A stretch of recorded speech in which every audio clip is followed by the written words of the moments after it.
Back once again for the Renegade Master, GMAC. Back again with a bonus episode, Tom. I guess you could call this bonus episode a bit of a touchdown, right? Don't you fucking dare! What? That rugby is the touchdown. No, it's not. It's not. That's American football. It's not touchdowns. Right. Oh, Jesus! I thought once the ball was oval, it was all one and the same. No. Oh, thank God you didn't make a show of me in front of today's guest. Oh, thank God. See, people, this is what I'm dealing with. You know what I mean? Jerry just look, it's not his bag. And that's fair enough. When I'm asked to hold it together, Tom, I can hold it together. You did. You kept your nappy dry. In all fairness, you did. And you knew to keep it between the lines. And you didn't make a holy show. Thank God you didn't say fucking touchdown in front of today's guest. Well, you know what, Tom? It's clear that I'm not a member of the sporting community, but you yourself were, and indeed still are. And you brought along our guest this week, and what a fucking story he had to tell. What a story. We brought along Bernard Jackman, everybody. He was former Ireland, former Connacht. I'd forgotten the Connacht, but former Leinster player. But also, he coached the Dragons in Wales. But for this story, he coached Grenoble in France. And they are a rare breed of humanity, the Grenobleans. And the way the owners run the ship over there. Squeaky bum. I'd nearly say from nearly 3 months out to one pinpoint on a sideline, this story is based around. Do you think? You know what, Tom? I think we've given enough away. I think we should just launch into this and let Bernard tell the story, because we're never going to tell it as good as he told it. No. So sit back, everybody. Enjoy the great, powerful Bernard Jackman.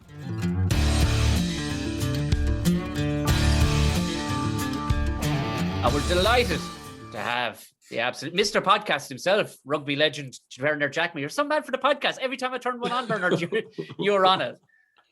That's why I couldn't refuse you. Yeah, I don't refuse ever an invitation. No, yeah, I do 2 a week, and then every week with one with RT, one with a 42, and then I invariably get invited to a few other ones. So yeah, no, it's good. Look, I love chatting. So you're on more podcasts than Squarespace, so you are. That's true.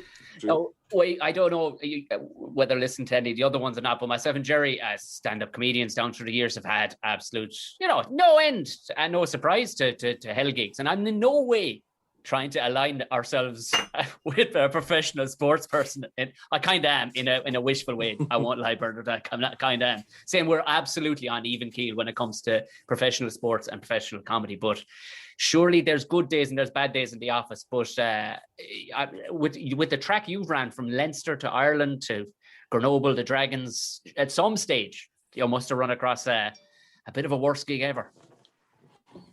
Yeah, look, I think the worst gig ever is when you know you're fucked before you start.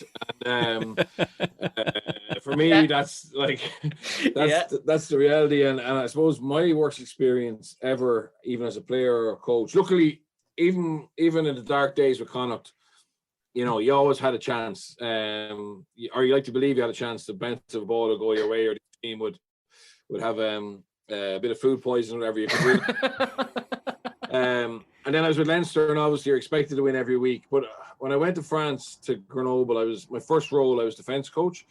And we had this strategy basically where we were out of the blocks fast, right? So how it works is if you can win Pro D2, right? If you can win it, the top team in Pro D2 goes up automatically.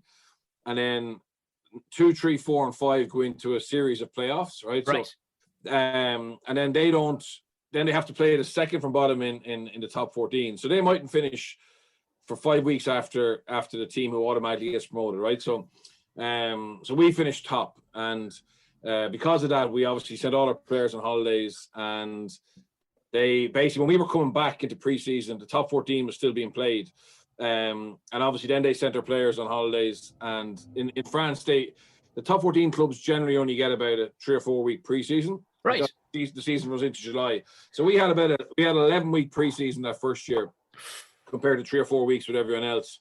And to an absolute flyer. And by January we were promoted. Sorry, by January we were safe, right? Which is effectively what our goal was every year. So that was fine. And then my boss was delighted with himself because that was his objective and the club's objective. So we sent all our players home early. Sorry, all our foreign players sent back to New Zealand early. We got guys operated on early, and we had a massive collapse at the end of the season. But it didn't matter. We were mathematically safe. Okay, so that to actually kind of start back earlier than everybody else again. And year 2, we got another great start.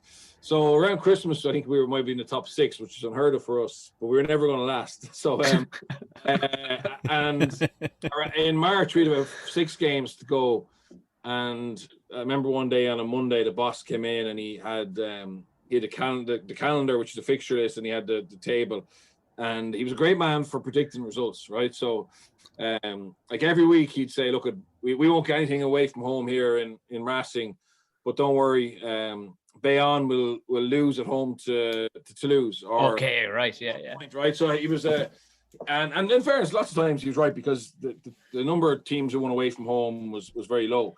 So anyway, with 6 games to go, he goes, "We've enough points." Now, mathematically, we didn't have enough points, but he was sure that we did, right? So so he was like, "I need to send the foreigners home now." There's also, we were badly stuck for money, so you get more money the more French players you play, right? So he was like, "Look, we're going to get our average up over French players over the last 6 games, and that'll give us more budget for next year, etc., etc." So we all disagreed that we shouldn't do it. We needed 2 more wins as far as we were concerned to be mathematically safe, right? And he wasn't having it. He couldn't see our direct concurrence or concurrence direct in French getting results X, Y, or elsewhere. So he said, "Look, no, I want these 2 players to get operated on now, so they're back for pre-season. I want the Kiwis to the Fijians to go home early, whatever." So look, he was the boss. So we rode in, and he basically reckoned we didn't have to win any more matches for the last games to be safe, right? And there was no chance we were going to win. So it was all going smoothly until with 2 games to go, Perpignan went, I think, to Montpellier away and won, right? Okay. And which actually brought them within 2 points of us going into the last game of the season. So the sweat was coming on at that stage. Squeaky bum time, right? And squeaky bum time. And it's impossible when you've completely detrained and if you've completely like switched off, not from a coaching point of view, but from a playing point of view. Like the lads knew they were just cannon fodder. They knew they were just getting picked as part of the quota. They were just getting picked so that the top dogs were basically getting rested up. And suddenly then we were left with a situation where we had to go to Toulouse to win, right? And the European European champions, by the way. Yeah, exactly. So and like we had no chance. And so anyway, he was like, we were all panicking on a Monday morning of the last week, and on the last day of the season, everybody plays at the same time, right? So like normally it's staggered. Some people play on a Friday night, some people play Saturday, Sunday, but everything was like a 3:00 kickoff on a Saturday. So now the only team that could catch us were Perpignan, who were 2 points behind us, right? So losing bonus point wasn't enough for them. But it meant if they won, we had to win, right? And they were going to Clermont, which in fairness was a very difficult place to go. But this Perpignan team hadn't let everybody go. They had their top dogs with them. They had won a top 14 2 years before, and they had a lot more experienced players. So they had the quality if they needed to go and potentially win. So that was grand. We tried to train a bit harder, but like, look, it was going to be very difficult to get a performance in Toulouse. But we tried to rally the troops and explain that we might need to get something out of this game. So that was fine. I love how that's the basic.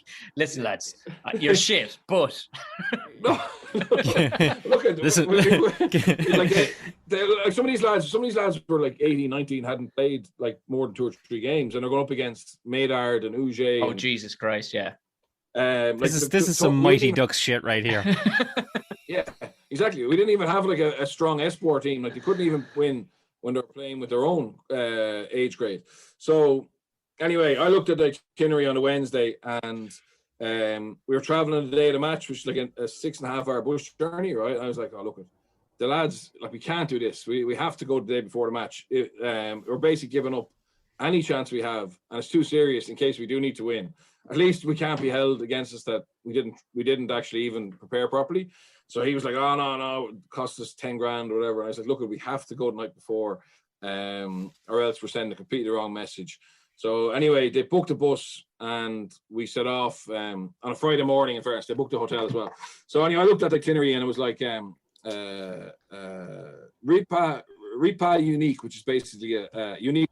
Okay, so after 3 hours, we had lunch booked in, but didn't have the hotel as it normally would. And I was like, well, what's this? And he goes, oh, don't worry, special treat, right? So anyway, we're on the motorway heading towards Toulouse. And we should have been going right to Toulouse, which is to go kind of north, right? The next thing, the bus pulls off left, right? So we go about an hour and a half the wrong direction, heading towards the city, which is great. And then we start going down this real narrow little roads, like barely room for a bus to get down. Obviously, there's no hotel down here, right? So we go down into a little fishing village, and I was like, "What are we doing?" And he was like, wait. So the guys, my director of his name is Fabrice Landreau. So next thing, this little shipping boat is coming in from the sea, and your man is waving to Fabrice. Fabrice is waving. And so we're all off the bus, like 30 rugby players, coaches, about 40 of us total. And I was looking around going, like, there's no restaurants here. There's like, what are we doing for food? We hadn't eaten since like breakfast, whatever. And next thing, your man comes off, he starts pulling off crates of oysters, right? So I was like, what's going on? He goes, yeah, we're having oysters for lunch, right? So like, look at the stereotypical athlete pre-match or day before the match lunch is, boiled chicken, pasta, baked potatoes, all that stuff, right? So the lads start smashing the oysters. I saw young lads. They're having 10 or 12 of them, right? I said to him, where's the carbs, right? Where's the carbs? And he goes, oh, bunny day, right? Which is a good idea. Next thing, he comes his friends they start bringing out white wine, right? And I was like, that's not carbs. And he goes, oh no, there's sugar. Okay, so the lads are like having the white wine's oyster. Like, look, I like oysters. I like white wine. I'm not cribbing, right? But the day before match for the players, it's not the best meal you can have. So I was talking to the fitness guy. He was like, look, I can't do anything about it. Wait, we spent about 2 hours there, presented a jersey to the fishermen, back on the bus, another 3 hours to Toulouse. I look back after half an hour and like basically fellas are absolutely panned out, like snore, sleep, like after a great feed of oysters and wine. So we get to the hotel. In fairness, that night there was a decent meal. Lads slept. Next day we went to the ground. So I said to the boss, I said, look, like, what happens if Perpignan win? He goes, look, they lose by 60. So anyway, we were about 40 points down at half time, right? So there was no point in worrying about our own match anymore, right? So we got an iPad and we're on the sideline. All the coaches are on the sideline watching Perpignan Clermont. Perpignan were up. Like, there was no one even making substitutions. Like, it didn't matter, right? It didn't matter. Our game was irrelevant. Perpignan were up with 10 minutes to go, and they end up losing by 3 points on the line of the Clermont goal line. And so if Troy would have won them the game, and we were getting smashed. Like, I think it was 60 points at the end, right? But their match finished about 30 seconds before our game, right? And when we heard the final whistle, we were all jumping around on the sideline. So I can imagine the Toulouse fans looking at us going, what are these special people doing? Like, they're just getting beaten by 60 points. So yeah, that's my worst day at the office. I had a lot of beer that night to try and rid it. And the next season we just did the same thing again. We didn't change. We started early, and yeah, we got a good start, but then we just completely nosedived at the end. So that's it, boys. Oh, fantastic.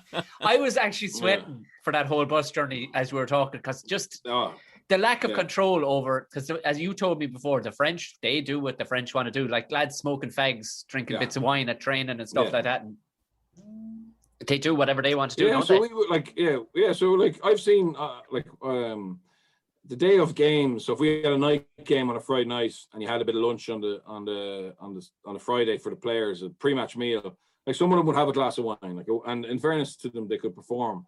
But the biggest thing they love is Coke, right? Not cocaine, Coke, okay? Like I'd often see it on training camps and stuff. Like we'd have a training in the morning, then you'd have lunch, and next thing you'd hear this.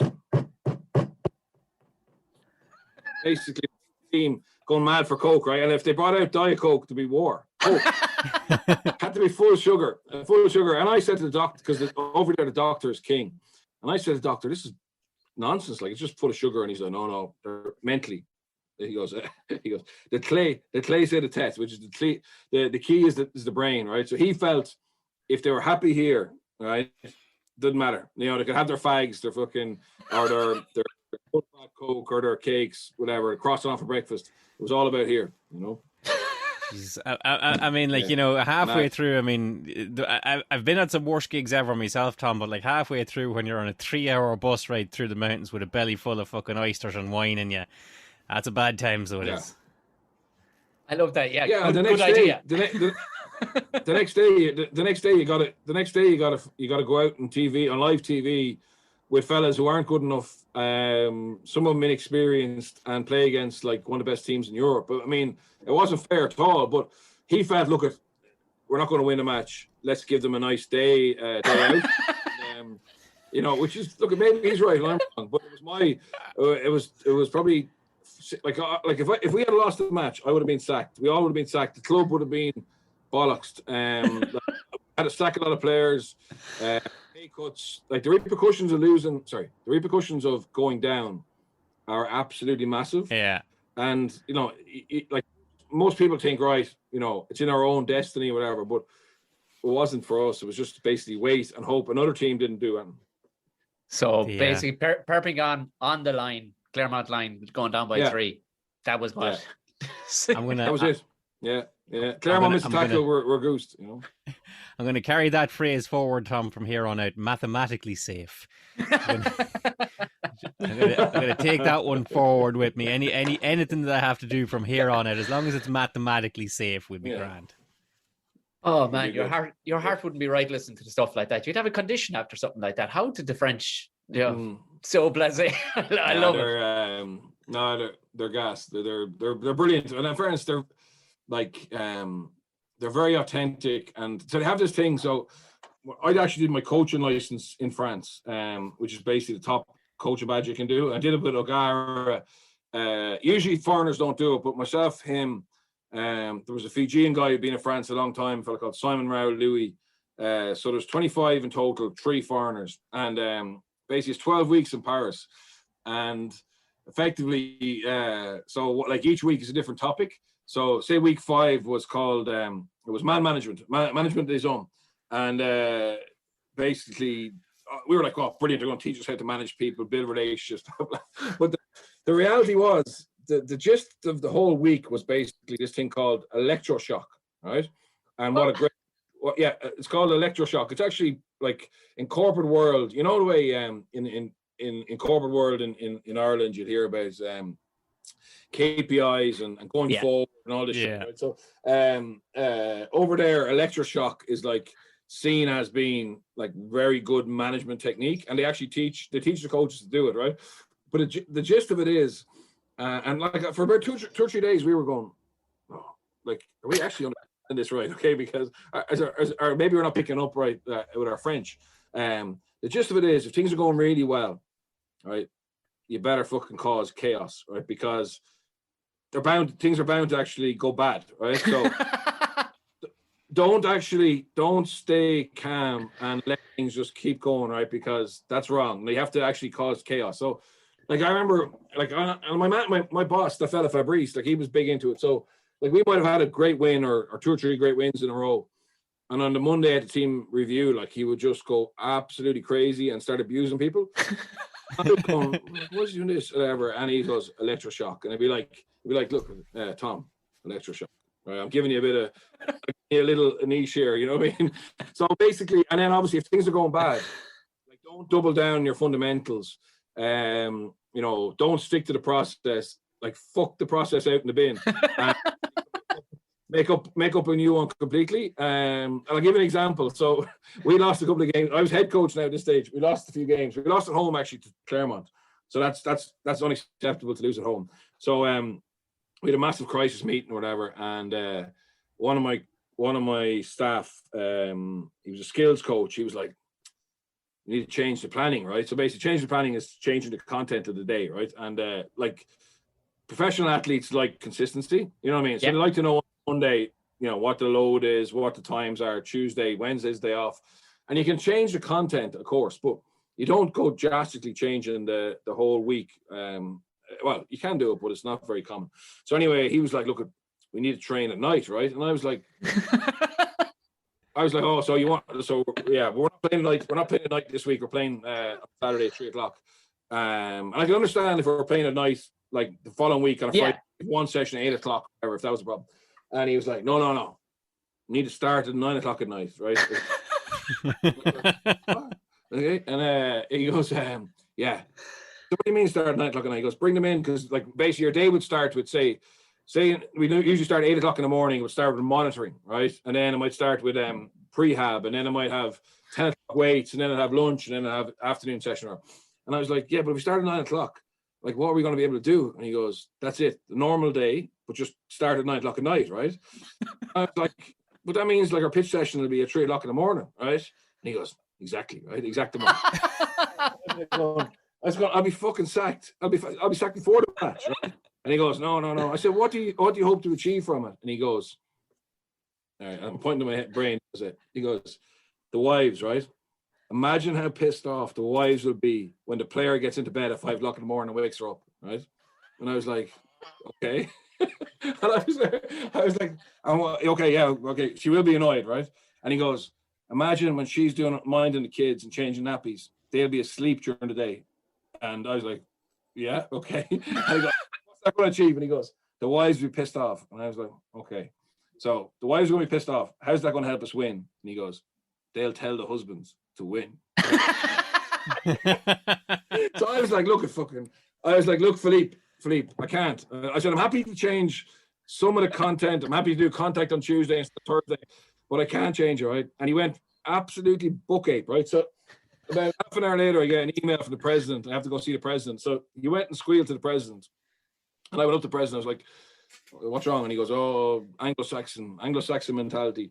You need to lecture shock." And I was like, "Well, what do you mean?" He goes, "Why don't you change the planning?" Right? And I was like, were you talking to Philippe?" And he was there. "Yeah, very good idea." And I was like, look, no, I'm not like I never would have worked again, you know, and deservedly so if I had done that. You know what I mean? But like in fairness, like it's an idea. It's worth looking at and thinking about, but it's not logical. And such a convoluted way of get the wives angry. yeah, but not logical. It's a foolproof plan. Well, if the wives tell the husbands to win, they're going to win. But like that's the example. Yeah, chase chickens.